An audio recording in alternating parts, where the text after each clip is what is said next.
You're listening to the Mailbox Money Podcast with Cody Burton and Rebecca Scott. We have our first guest. This is super exciting. Whoop, whoop. Yes, I'm excited to be here. Tanner, do you want to tell us a little bit about yourself, who you are, and why you're here? Sure. So I'm originally from Phoenix, Arizona. Went to school in Pueblo, Colorado for 4 years. Played soccer there. Heyo. Didn't get as many D1 scholarships as you, though. And then I got into real estate here with Atlas shortly after that. Moved to Colorado Springs, and now I'm like a rookie investor there, a rookie realtor as well, and kind of learning anything I can about real estate. Amazing. Mm-hmm. So what got you into real estate?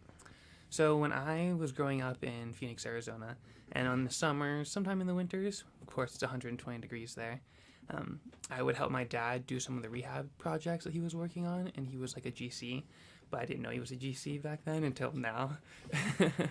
So that's how I got my start, and then didn't want to be doing that side of things. I like the more negotiating, helping out client side, so... Mm-hmm. So was he a GC for his own properties or for other people? He did a few of his own, but more for other people. So does your parents, did they teach you how to do real estate and like how to invest in it? They gave me books. They gave you books. That was the most that I got, really. My mom doesn't really know anything about real estate. Sure. But she has more properties than me at the moment. So Good for your mom. Good for your mom, absolutely. So what got you interested in real estate? What, like, thinking of all the different career paths you could take? Mm-hmm. So when I was growing up, my dad would always say, invest in real estate, and that would be the best investment for me. And so, like, I kind of like, oh, yeah, I understand, but, like, I'm a young kid. At the time, I didn't really know. Mm-hmm. And then once I was, like, about to graduate, then I realized, oh, I read Rich Dad, Poor Dad, and everything, like, my mind changed. And I was like, oh, this makes so much more sense. All the equity I'll be gaining, plus the cash flow if I do everything right, and then the long-term appreciation as well. It's like, that's what I want to go after. Instead of playing these other games here and there, this is something I think I can focus on and be good at. Cool. So, So Tanner started working at Atlas when? 1 year ago. My 1 year is coming up. All right. Oh, really? Not even Congratulations. 1 year. Wow. Yeah, Good that's for incredible. you. Thank you. So here at Atlas, we have a joke that if you don't buy a property in the first 12 months, you get fired. Is it a joke? I don't know. Should we test it? Tanner didn't want to test it, apparently. I've actually done two. So. Hey, that's amazing. So you bought two this year. Yeah. So my first one was before I started at Atlas. Okay. Like a month before. And then my second one was 2 days ago. So your first one, tell us about that one. How did you do it and what did you buy? Yeah. So that was right when I was about to graduate. And I had read Rich Dad Poor Dad was like, I need to buy a property because also rent is ridiculous for me. Mm-hmm. And so I had no money as well. So I put $0 down into this deal. Amazing. And my mom put everything in. We did like 27% down, which is not the best idea, but it was our first one. We were learning and stuff. So, and it ended up me having a lower payment so I could save for my next one. Sure. So it worked out on my standards. Absolutely. And it was just a 2-bed, 2-bath condo on the east side of Springs, 1,100 square foot. And I found my roommate online. And I ended up paying most of like utilities and then some like CapEx I throw in there, around $400 for me. And then saved up in order to get my second property. So when you brought your roommate in, how much was your roommate paying? My roommate is in the primary bedroom with primary bath with walk-in closet, and utilities are included, and it's $1,075 is how much he pays me a month. And then I pay the rest of the mortgage, and Which is how much? it's around $1,400 total. Okay. And then with however utilities go, I pay the rest of that basically. So your mortgage is somewhere around So 24? No. My mortgage is $880, and then HOA is $260. HOA includes water, and so I pay electrical and gas is around $150 in the winter recently. So your all-in payment each month is what? $1,400. And so your roommate pays $1,075. Yes. And you're paying a few $100. Yeah. Incredible. Yeah, that's great. So that's how you were able to save for your next property, right? And so how long you own this one for? A little over a year? Is that what you're saying? My first one, was April 2021. And then you were able to save up how much in that year so you could buy the next one? So I was at around $8,000-$9,000 then, and I saved up for this next one. I put $27,000 down, So like 22,000. Incredible. That's how much I saved. It was a lot of budgeting, a lot of saving. I had to be very like meticulous with how I spent things and all that in order to do my next deal. But I couldn't do an FHA loan on it. Actually, I had to take a loan from my grandpa in order to make it happen. So walk us through that. Tell us why. I couldn't do FHA because they had a rule that it had to be more than 100 miles away from my condo on the east side. So that meant either Denver or Pueblo. And I didn't want to go into Pueblo, and Denver was a little bit too far. You don't want to come join us up in Denver? Maybe one day. And then also, since I was co-signing with my mom as well, the co-signer has to live in the multifamily property. So that was another option that I couldn't do since she's in Texas. So I had been talking with my grandpa for a couple months now about doing an investment deal with him. It was more of like, let's do a flip or let's do something where you give me cash, I pay you back type of thing. Yeah. And it just happens that I was all going down as well as me talking with him, that I was like, can you just do this? So I loaned around $60,000 from him, and I'm going to pay him back monthly. And we're going to figure out, I kind of want to pay it down sooner so then I can get more money and do it again with him and go from there.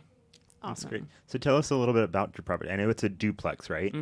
Yeah, give us some feedback. What's the property like? How'd you find it? Yeah, so I found it on the MLS, and it was actually under contract, then it fell through because there's a couple cracks in the sheetrock that the previous buyer was worried about, but it wasn't anything of me to worry. And everyone that looked at it was like, that's a simple fix. You shouldn't have to worry about that. And so it's 3-bedroom, 2-bath, 1,300 square foot in each unit, Okay. and 1-car garage as well. Great. And then it's built in 1985, so it needs a full rehab everywhere, in terms of flooring, kitchen, paint, all bathrooms. Mainly just cosmetic, nothing major, so that's a good sign. I just don't have any money to do that right now.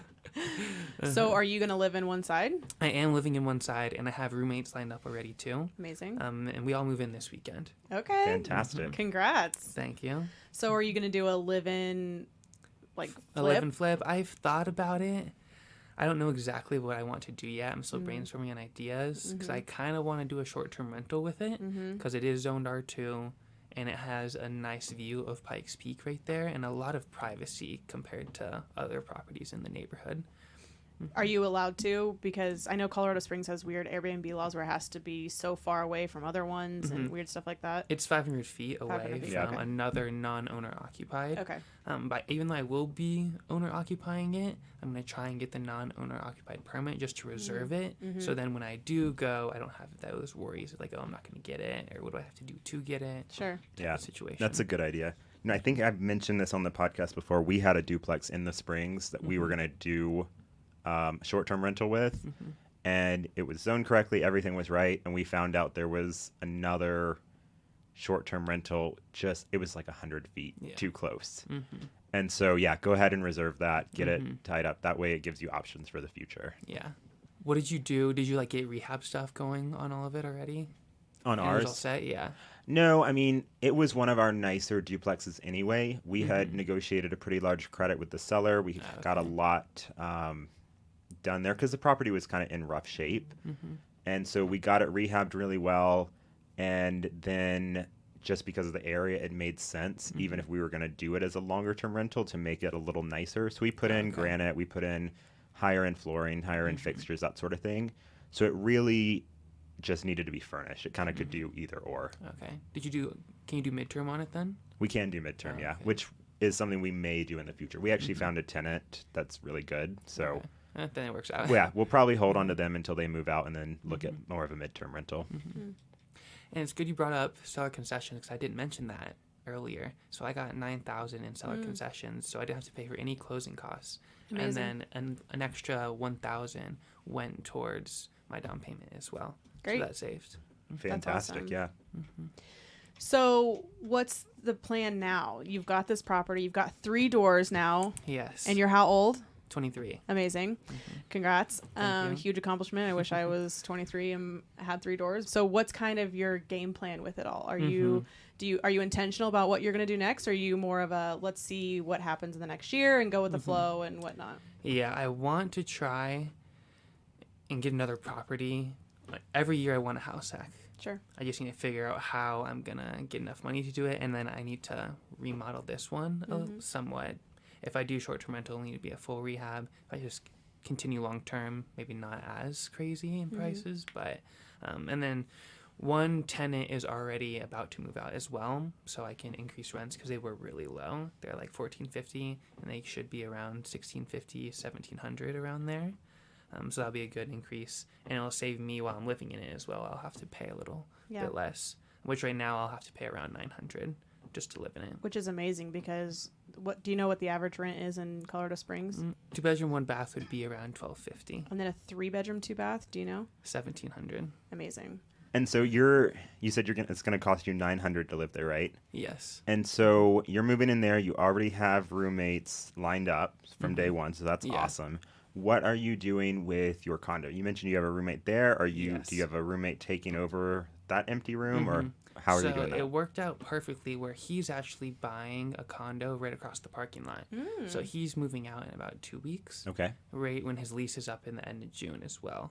So I kind of timed it almost perfect there with me moving out, him moving out, and getting all tenants in the duplex.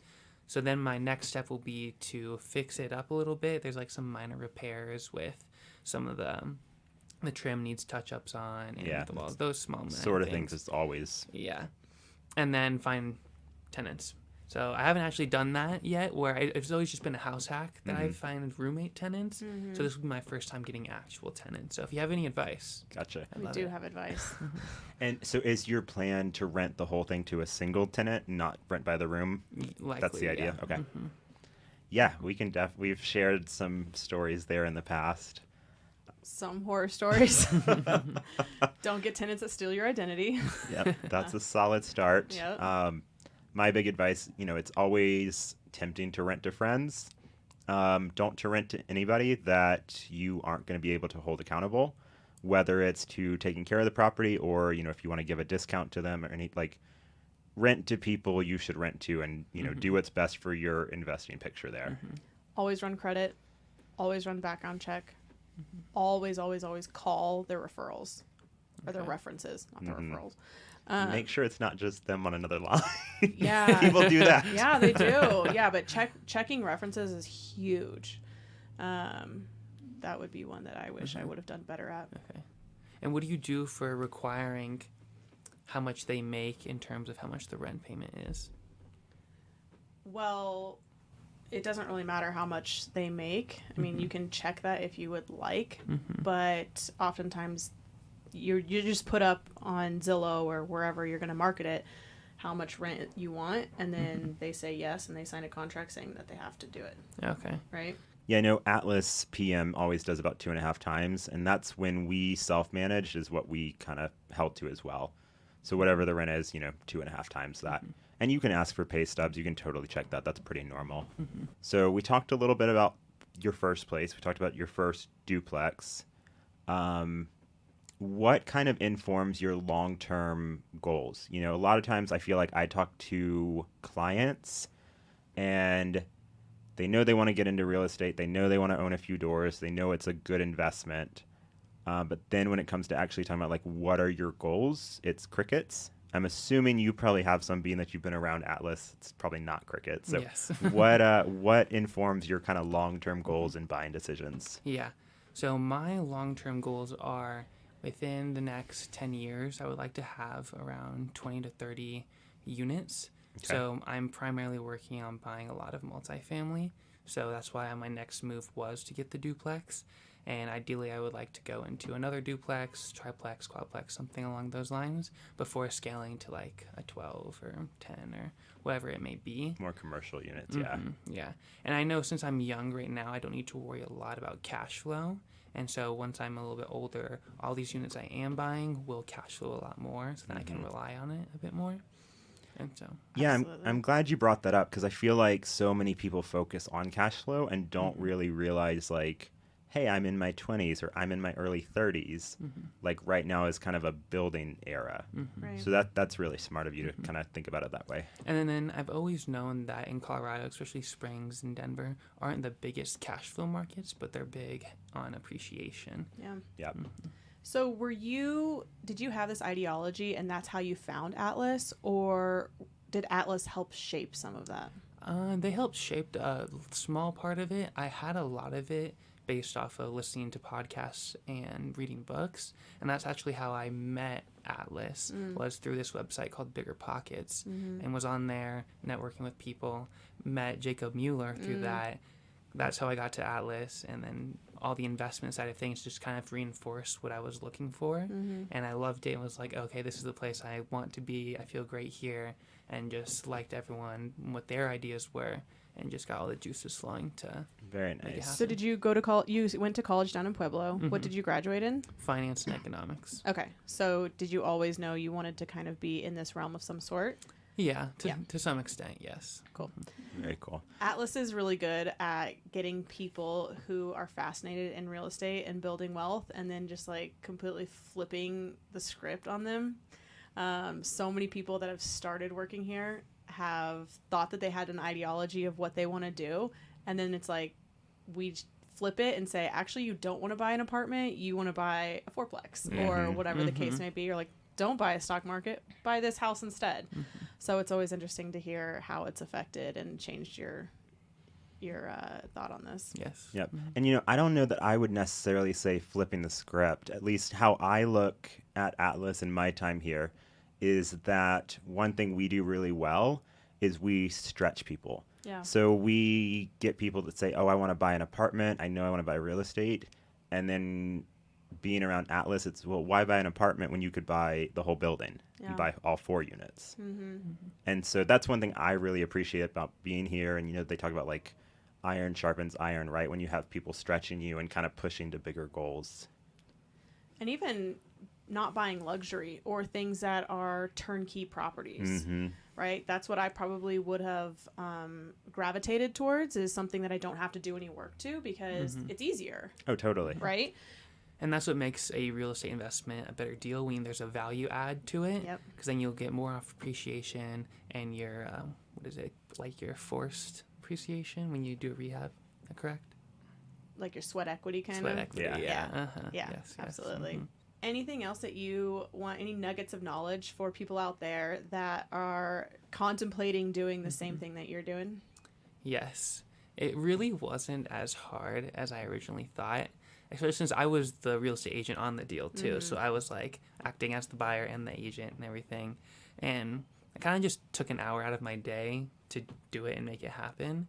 And once you crunch the numbers and you see, oh, like I'll only be paying this much, but like my mortgage payment's being paid down, it just makes so much more sense. And then always track it as well. Definitely track your budget, all your expenses, and keep things in order so you don't make any big mistakes. Yeah.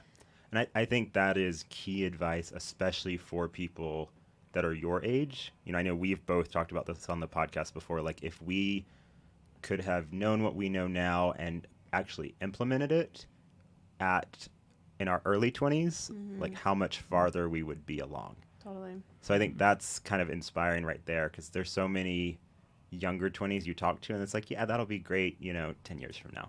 Yeah, when I do talk to people in the younger 20s, and I tell them what I'm doing, they're almost like impressed, like, oh, dang, like, you're really doing that? I'm like, yeah, you can do it too. I can show you how to do it. Like, it's not that tricky. You just have to be willing to put in the work and a little bit of effort, and you can make it happen. And be inconvenienced. A lot of people don't want to be inconvenienced, and that's why they don't want to house hack, right? And house hacking is inconvenient. You have to move. You have to live in places that maybe you wouldn't normally want to live in. You have to share a bathroom with someone you have to don't share a really want to bathroom share a with someone. bathroom with. Where I draw the line. I'm out. You're too far removed from those college days. No, just kidding. House hacking's great, especially if you are in your early 20s. Share that bathroom. And when you just come from being in a dorm room or like living with roommates, it's easy to keep it going and keep Totally. it steady of still having roommates. Because once you get too far away from it, it's hard to come back. And That's a really good point. I've never thought about that. So it's almost better to jump into it in your early 20s because you're kind of more used to that lifestyle. Yeah. Being inconvenienced, Yeah. you know, when you get used to luxuries of having your own toilet, it's hard to go back. So are you looking forward to showing your friends and other clients how to do this as well? Or do you prefer working on the investment side when you're actually transacting on deals? Or do you like the first time home buyers who are more retail? I like the first time home buyers that are for investments because that's exactly what I am. So getting them to House Hack and explain my story of how I did it, how I found tenants, and all the inner workings of the numbers is what I'd prefer to do and help more people do that because it is great for your investment future and even in the short term of having to pay less in rent. Yeah, absolutely. Anything else that you want to tell all your fans? You can follow me on social Yeah, media. there we go. Shameless plug. Gotta plug all the social media. It is my Instagram is my name Tanner_Pile Up Real Estate. Love it. As well as my blog too is pileuprealestate.com.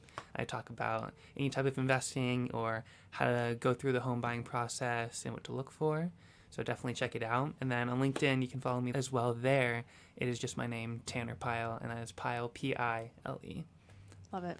Yeah, and I think you do a good job. So I kind of creeped on your blog before we interviewed you, so I'd know what I was talking about. But I think you do a good job of breaking it down and making things like really easy to understand. So especially for kind of first-time home buyers, first-time house hacker type investors, I think you do a really good job of making it, kind of bite-sized pieces. Thank you. So go check it out. That's my endorsement. Awesome. Well, Tanner, thank you so much for being here and congrats on your journey this far. We'll check in maybe in a year and see what else you have going on. Yes, I'd love to be here. Thank you for having me. Yeah, thank you for being our first guest. So that's it for this week. If you did enjoy it, don't forget to subscribe. We have lots more episodes coming. We are on all the social medias. Hit us up on Instagram, Facebook, TikTok, and all the like.